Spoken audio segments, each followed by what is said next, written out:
अस्सलाम वालेकुम स्टूडेंट्स, कैसे हैं आप। 9th class mathematics science group exercise 1.1 इसी को आज हम सॉल्व करेंगे। लेकिन मेरा जो वे ऑफ टीचिंग है, स्टाइल ऑफ टीचिंग है, वो कुछ इस तरह से है कि पहले मैं उस एक्सरसाइज में जो कॉन्सेप्ट्स यूज़ हुए हैं पहले मैं उसको डिस्कस करता हूँ, उसके बाद मैं एक्सरसाइज को सॉल्व करता हूँ। अक्सर आपने देखा होगा या आपके साथ हुआ होगा कि जी मैंने बड़ी अच्छी तैयारी की थी, ये एक्सरसाइज या ये यूनिट मैंने बहुत अच्छी तरह से सॉल्व किया था। जब 2 महीने या 3 महीनों के बाद मेरे टेस्ट हुए तो मेरे नंबर नहीं आए क्योंकि मुझे वो सारा कुछ भूल गया था। तो बेटा होता इस तरह से है कि आप उन कॉन्सेप्ट्स को कभी भी तवज्जो नहीं देते और क्या करते हैं, डायरेक्ट एक्सरसाइज को सॉल्व करने लग जाते हैं। तो वो क्या होता है, वो रट्टा हो जाता है। एक्सरसाइज को जितना मर्जी समझ के आप सॉल्व कर दें कि ये ऐसे प्लस आया, ऐसे माइनस आया, ये ऐसे हुआ, ऐसे हुआ, नहीं। आप पहले उन कॉन्सेप्ट्स को क्लियर करें। कॉन्सेप्ट्स को क्लियर करना ज़्यादा लंबा चौड़ा काम नहीं है। हर एक्सरसाइज के पीछे 1-2 पेजेस होते हैं, सिर्फ उनको 2-3 बार रीड आउट ही खाली कर लें तो आपको बहुत फ़ायदा हो जाएगा। तो पहले आप उन कॉन्सेप्ट्स को क्लियर करें, फिर हम एक्सरसाइज को सॉल्व करेंगे। ठीक हो गया, लेट्स स्टार्ट। ये मैं 4 नंबर्स लेता हूँ, 4, -3, 1, 2। ये जो 4 नंबर्स हैं हमारे पास, ये क्या है? They are a collection of real numbers. इनको मैं इस तरह से भी लिख सकता हूँ, 4, -3, 1, 2। ये मैंने इनक्लोज कर दिया इसको ब्रैकेट्स में। तो ये एक मैट्रिक्स बन गया। अब देखें इस मैट्रिक्स को गौर से, तो इसमें एक ही कॉलम है, ठीक है, और एक ही कॉलम के अंदर ये 4 एंट्रीज या एलिमेंट्स को अरेंज कर दिया गया है। इसको मैं इस तरह से भी लिख सकता हूँ, 4, -3, 1, 2। अब क्या हुआ, एंट्रीज तो वही हैं, एलिमेंट्स तो वही हैं, लेकिन अब इसकी शेप चेंज हो गई, इसकी फॉर्मेशन जो है वो चेंज हो गई। अब ये एक ही रो के अंदर ये सारी की सारी एंट्रीज को अरेंज कर दिया गया है, तो ये भी एक मैट्रिक्स है। अब मैं अगर चाहूँ तो मैं एक और इसमें से बना सकता हूँ, जैसे 4, -3, 1, 2। ठीक हो गया, ये 12 नहीं है, इसको आप छोटा, ठीक है। अब इसको अगर आप गौर से देखें तो इसके अंदर नंबर ऑफ रोज भी 2 है, ये, और नंबर ऑफ कॉलम्स भी इसमें 2 ही है। 2 रोज हैं और 2 कॉलम्स हैं।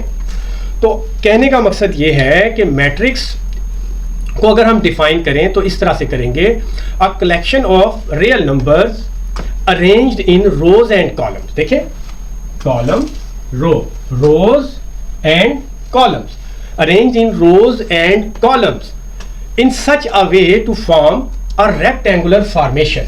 अब देखिए ये सारी की सारी शेप्स रेक्टेंगुलर है। आप देख लें, अगर आपने रेक्टेंगुलर को पढ़ा हुआ है तो ये सारी की सारी शेप्स जो है वो रेक्टेंगुलर है, इसीलिए डेफिनेशन के अंदर रेक्टेंगुलर भी हम यूज करते हैं। To form to make a rectangular formation and then finally enclosed by using brackets. इन ब्रैकेट्स को हम यूज करके इसको हम इनक्लोज कर देते हैं। तो यही हमारा मैट्रिक्स है। मैट्रिक्स की डेफिनेशन मैं वैसे डिस्क्रिप्शन के अंदर डाल दूंगा। और दूसरी बात ये कि मैं ना जितने भी कॉन्सेप्ट्स मैं पढ़ा रहा हूँ ना, वो मैं टाइम लैप्स लगा दूंगा डिस्क्रिप्शन में। आपको अगर पूरा लेक्चर नहीं चाहिए, इट डजेंट मैटर, तो आप उस टाइम लैप्स के ऊपर क्लिक करेंगे तो वो वीडियो वहीं से आपको मिलेगी, स्टार्ट हो जाएगी, ठीक है जी, आगे चली जाएगी या पीछे आ जाएगी। ठीक हो गया, तो जस्ट 1 क्लिक पे आपको आपकी जो आपका टॉपिक है आप उधर पहुंच जाएंगे। ठीक हो गया, ये आप देख लें इसको गौर से। उसके बाद मैट्रिक्स की डेफिनेशन होगी। अब मैंने जो 1-2 वर्ड यूज किए, एंट्रीज और एलिमेंट्स। एंट्रीज क्या है? ये जो रियल नंबर्स है ना, जिनको हम मैट्रिक्स के अंदर यूज करते हैं, इनको हम कहते हैं एंट्रीज या एलिमेंट्स ऑफ मैट्रिसेस या ऑफ दैट पर्टिकुलर मैट्रिक्स। ठीक हो गया। इसके अलावा मैट्रिक्स को हम रिप्रेजेंट कैसे करते हैं? आपने मैट्रिक्स को डिफाइन कर लिया, उसको देख लिया, matrix is a combination of real numbers in rows and columns, ये सब तो आपको पता चल गया। तो इसको रिप्रेजेंट कैसे करते हैं? इसको ना रिप्रेजेंट करने के लिए आमतौर पर हम यूज करते हैं इंग्लिश अल्फाबेट्स, कैपिटल लेटर्स को। Capital letters of English alphabets are used to represent matrices. आपने देखा होगा, आपके ए लिखते हैं जी, A is equal to 1 2 3 4, matrix A is equal to 1 2 3 4। इसी तरह से बी, आपने ये बात याद रखनी है कि कैपिटल लेटर, बाज़ औक़ात एमसीक्यूज में भी इस तरह के सवाल आ जाते हैं, वो सारे स्मॉलर एबीसी है, एक जो है वो कैपिटल में है, तो आप उसको चूज कर लेना। ठीक हो गया। इसी तरह से एक और मैट्रिक्स आप ले लें, 10 12, एक और ले लें तो 5 6।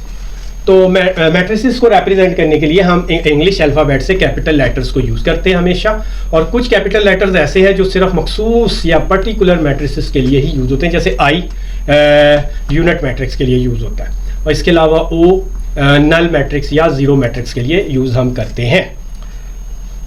नेक्स्ट हम डिस्कस करेंगे what are rows and columns. इसको इन डेप्थ हम देख लेते हैं।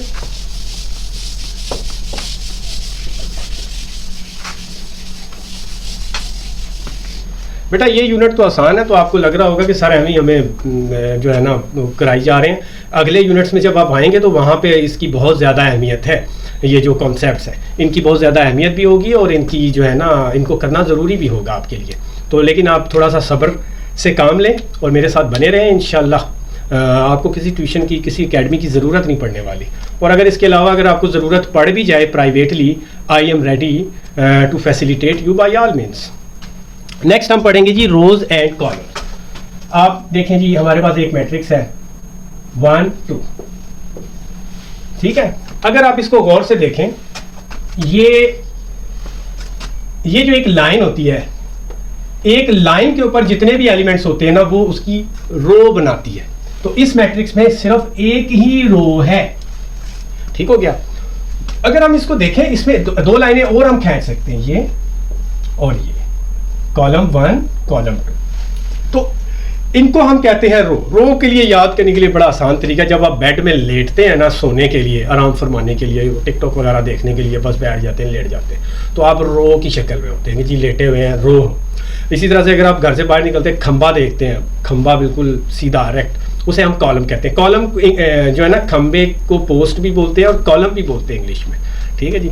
हमारे दौर में कहानी हुआ करती थी लैनी द लैम्प पोस्ट, बहुत प्यारी कहानी थी इंग्लिश में। तो उसमें लैनी द लैम्प पोस्ट में कई जगह राइटर ने ना खंबे के लिए कॉलम का वर्ड यूज़ किया था। तो बहरहाल ये कॉलम्स है और ये रोज़ है। ज़रूरी नहीं कि नंबर ऑफ कॉलम्स और नंबर ऑफ रोज़ आपस में हमेशा इक्वल हो, वो हम मैट्रिसेस की टाइप्स में डिस्कस करेंगे अगले लेक्चर में, ठीक है जी। तो ये आपके हो गए रोज़ एंड कॉलम्स। इसकी और एग्जांपल ले लेते हैं। अगर हम इसको ले लें जी 1 2 को, इस तरह से, इसमें आपके पास there are 2 rows here and only 1 column.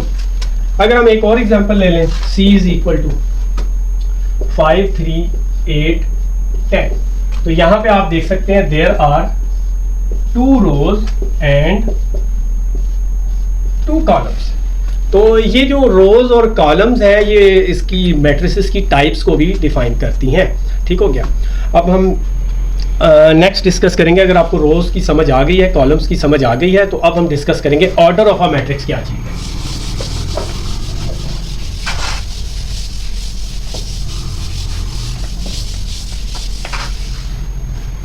Order of a matrix. Order of a matrix is calculating via rows and columns. Number of rows and number of columns. कैसे बोला?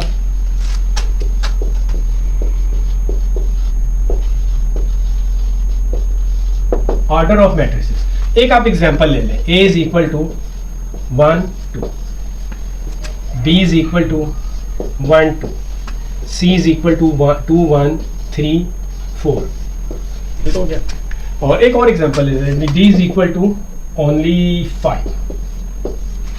अब आपसे अगर कोई पूछे कि tell the write the order of these matrices, तो आप क्या करेंगे?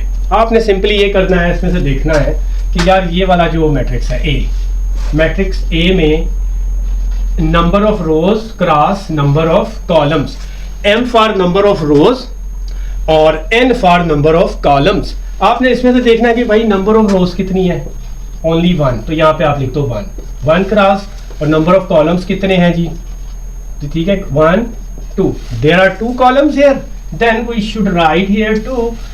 इसको आपकी बुक में जैसे किया हुआ वो इस तरह से है 1/2, ठीक है जी, ये इसका आंसर है। इसी तरह से सिमिलरली इसका आंसर क्या होगा, M क्रॉस N, M की जगह आ जाएगा number of rows, there are 2 rows, और कॉलम इसमें सिर्फ एक ही है, एक कॉलम है इसके अंदर, तो 2 क्रॉस 1 इसका ऑर्डर बनेगा। अब हम इसको अगर देखें, इसमें 2 रोज हैं और 2 कॉलम है। इसी तरह से आपने स्टेप्स यही रखने हैं, m क्रॉस n लिख के 2 रोज है तो यहाँ पे आप 2 लिख दें, 2 कॉलम्स है तो यहाँ पे आप 2 लिख दें, और उसके बाद 2 by 2 इस तरह से आप इसको कर दें. Here you will be able to find order of these matrices. ठीक हो गया, इतनी बात समझ में आ गई. एक और कॉन्सेप्ट है लास्ट में है इसके अंदर, इक्वल मैट्रिसेस.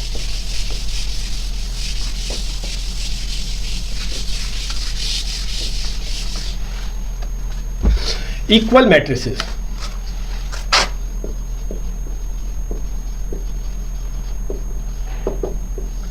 इक्वल मैट्रिसेस क्या होते हैं? मैं आपके सामने एक एग्जांपल लिखता हूं. 1 3 - 1 2 4 - 3. इसके अंदर नंबर ऑफ कॉलम्स कितने हैं? 1. ये देखें, आपने जब भी आपके सामने इस तरह की कोई सिचुएशन आ जाए तो आपने क्या करना, पहले इसको सिंप्लीफाई करना, सॉल्व कर देना. सॉल्व करेंगे तो क्या होगा? 3 और -1 करें तो हमारे पास क्या आता है? 1 2 2 और 1. ये हमें सॉल्व करके इसका जो सोल्यूशन है वो सॉल्व करके ये आता है. इसका मतलब ये हुआ this is 1 unit, this is 1 unit. ठीक हो गया. जैसे वो एक मूवी में होता था ना, कहते थे जब पैसे देने की बारी आती थी वो कहते थे जी हम 1 यूनिट है, हम 1 यूनिट है, और जब लेने की बारी आती थी तो वो अलग अलग हो जाते थे. तो इसको भी आप वैसे ही, अगर आपको याद, मैं कहानियाँ थोड़ी बहुत बोलता रहता हूँ इस वजह से, ताकि आपको वो चीज़ें याद हो जाए. ठीक है, तो वो मूवी कौन सी है वो किसी ने मुझे कमेंट में ज़रूर बताना. ठीक है. अच्छा जी, ये एक कॉलम है सिर्फ, इसका मतलब है ये कॉलम नंबर 2 है, क्योंकि इसको सॉल्व करके हमारे पास एक ही रियल नंबर आएगा. एक ही रियल नंबर आएगा तो इसका मतलब है ये एक कॉलम है, तो ये कॉलम नंबर 2 हो गया. ये अगर हम इसको ले लें ए, एक और कॉलम हमारे पास है 1 2 2 1. ठीक है जी, इसको आप भूल जाएं थोड़ी देर के लिए. अब आप अपने माइंड के अंदर इसको आप सॉल्व करके देखें. ये ए और बी आपस में क्या हो जाएंगे? अगर हम इसको सॉल्व करें तो हमारे पास आंसर ये आएगा. ये एक कॉलम है हमारे पास, एक मैट्रिक्स है हमारे पास ए, एक दूसरा मैट्रिक्स है हमारे पास बी. तो इनको सॉल्व करके आपस में जब इक्वल हो जाएं तो हम कहते हैं कि these matrices are equal matrices. ठीक हो गया. तो then we should write here A is equal to B. This is the concept of equal matrices. अब हम सॉल्व करेंगे एक्सरसाइज को.